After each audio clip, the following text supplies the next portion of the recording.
Right, so we've got a few questions coming up. Now, when I've been doing this combined dart so far, we've kept it as a solid folded dart.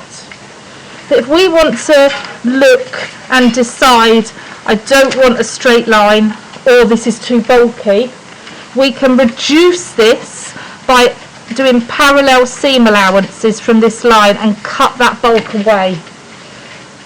Okay, a combined dart is generally a big dart, and if you had a combined dart right down to a low hemline, it'd be quite wide, quite big, you know, or into the neck. Too much bulk if you were putting a zip or something in. All right, so you might want to take that bulk away. So you take your original dart and then using your pattern master with your seam allowance, which you have 1.5. Obviously these are mini ones, I'm just going to use 0.5 centimetre. You do it parallel to that dart line and add your seam allowances on. Okay, and then what that allows you to do is that bit there can be cut away, and this little last section is still seen as a folded dart. So just remember to mark the end of your dart point as normal with the drill hole, and then this section here, the bulk of the fabric can be cut away.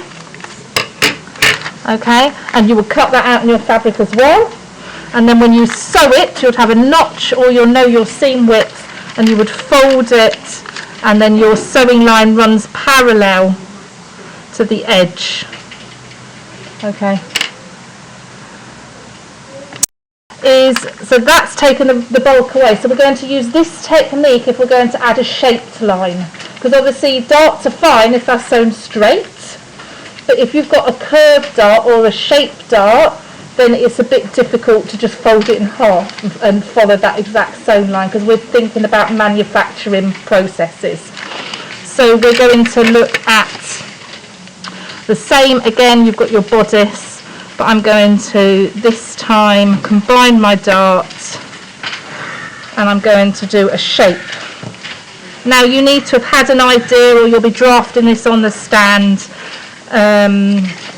Obviously they're all just initial ideas when you do this, and then you could develop them and work on them. Don't take the first one. But you'll say, well, I know the sort of the look that I've got, where I want my dart to be, the shape I want my dart. So what I'm thinking of, bless you, is I'm going to take it, instead of a French dart, all right, I'm going to have a bit of a shape. Well, I could take it up into the neckline. Let's take it up into the neckline. It adds a bit of interest. So I'm going to, I could just add a curve, but I'm going to add sort of a bit of an S shape. Okay, so that is what I want my style line to be. So exactly the same, cut and slash it and open it up on this line here. No different. Is you've drawn your shape. This can be any shape. You're going to close these up, open it on my new line, and this is my style, my design decision that I'm working towards. And again, this is working on a fitted bodice, and everything at the moment is going from that pivot point where they're all meeting. I'm going to just discuss in a minute how to do it from a different place. So I close that bust dart up, and then I close my waist dart up, and I've got my two lines. Now before I do that, it's really important, because these are really tricky to sew together, because you've got lots of backwards and forwards convex curves that they just sort of don't want to just lie flat nicely together. When you sew them, it's all about that sewing line. So I would put a few notches in so that I know that those join together. Do that at that point before you've opened it, okay, while that's net. Then you can combine your dart so it's opened up into the neckline. Okay, and then this is still my straight grain or my fold, whatever it's going to be.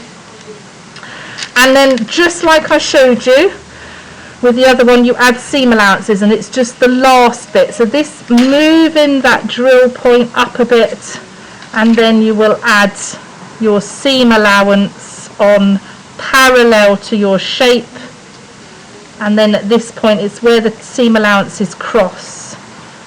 Okay, and that's how you will add the seam allowance for that dart and then that last bit. And those notches are really important because this length of line, we did this way back, is a completely different length to this line. So it's all about joining the sewing lines because we know they're the same size because that was joined at that point. So having the notches, more the merrier, is what's going to help you join those together. And then you sew them and that would just be overlocked together afterwards, which is why this last bit we don't really worry about cutting down, but we know from the notches and from here that it will follow that shape round. This is skill in sewing. You would need to test this when you're doing it, but that's how you would add shape, a combined, and create a shape or curved dart, and it's cut away because it's combined.